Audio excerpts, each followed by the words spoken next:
Hi guys, it's James here from Optics Warehouse, your night vision and hunting specialist, and today I'm going to be looking at what I personally call, some people might call this a bit gimmicky, the clash of the thermal titans.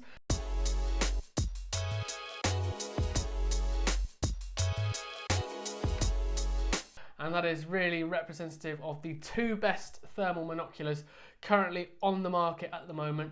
Which one's better for specific reasons, so pros and cons between the two. We're going to be looking at a few different aspects of each one. Obviously, each of these units here, the Gryphon, HIKMICRO Gryphon GQ50L and the Helion 2 XP50 Pro from Pulsar, they both have their own quick fires already, so I won't go too much into detail about the units itself. It's more just a comparison between the two and which one might be suited more towards your needs. So, first thing I will touch on before even going on to the units is price point.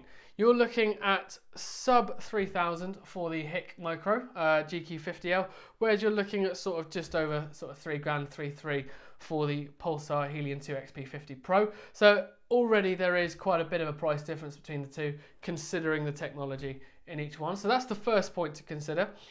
Going on from that onto the sensor itself, you've got a 640 by 480 with a 17 micron sensor in this unit here in the Helion, but it has a sub 25 millikelvin net D rating, means it can just pick up just a bit more temperature than some other units might be able to.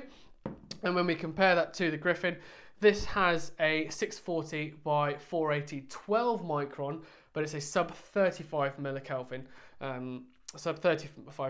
net D on there. So what that means is obviously because 12 microns are closer than 17 microns, only by 5 microns, which is really, really small.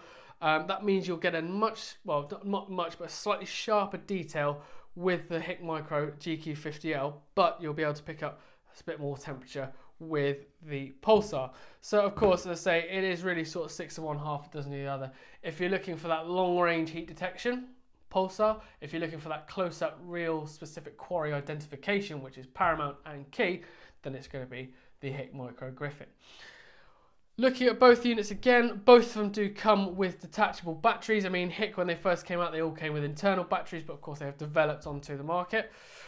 With Pulsar, you get a very nice, long-lasting IPS7 battery, so you can quite easily do a standard night's foxing on that, not a problem at all.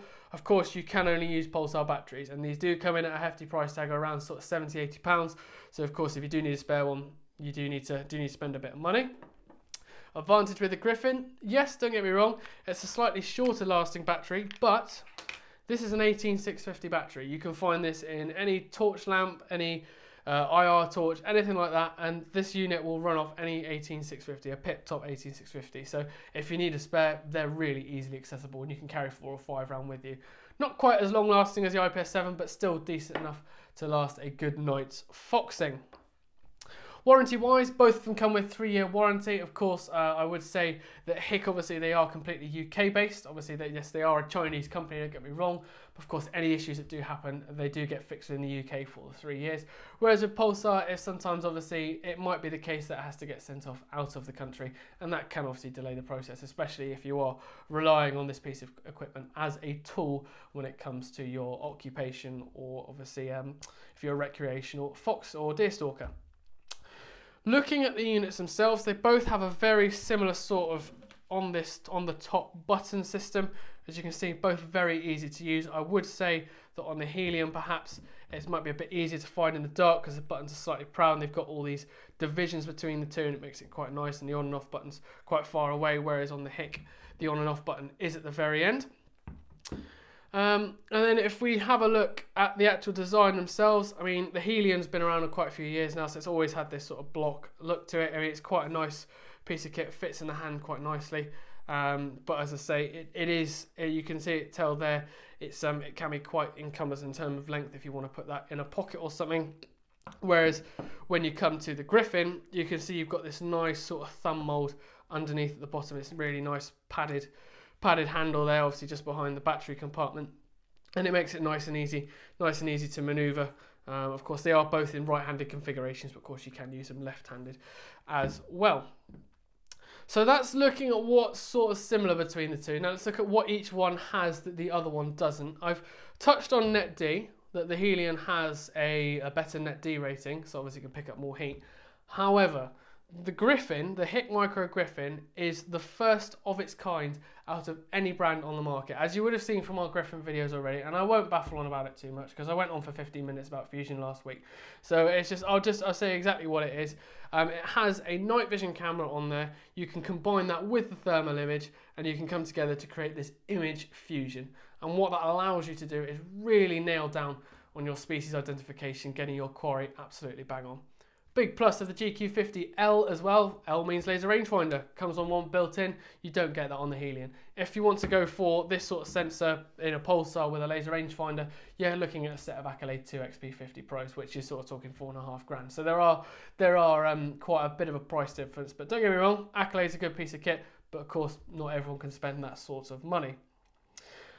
Other than that, I mean, as I say, these two really are at the top of their game. The Gryphon represents a step in the correct direction as to where we're going to be going with thermal and night vision. I can certainly see from what I've seen from channels over the past sort of, I don't know, 6-7 years, and where it's gone from, where we've from the tube night vision like then, and then the thermals that had like the XQ sensors for 2-3 grand. Now they're like, you can get them for sub 1,000, to then having these high resolution, high quality sensors, especially integrating a night vision camera. So all sort of mil-spec sort of standards.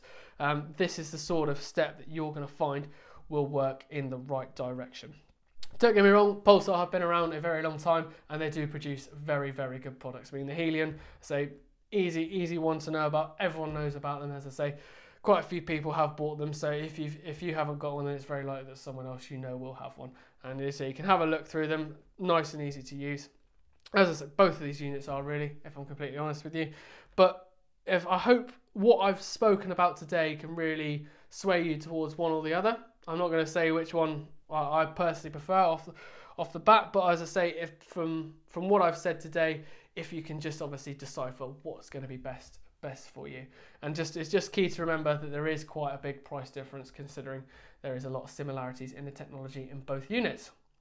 So guys, that has been a comparison between the HIKMICRO GQ50L and the Pulsar Helion 2 XP50 Pro, both top of their game when it comes to thermal monoculars from representative brands. I hope you've enjoyed this video, and I hope it's been very informative, and I hope you can make the correct decision based on what I've told you here today. I've been James, your night vision and hunting specialist, and this has been another video by Optics Warehouse.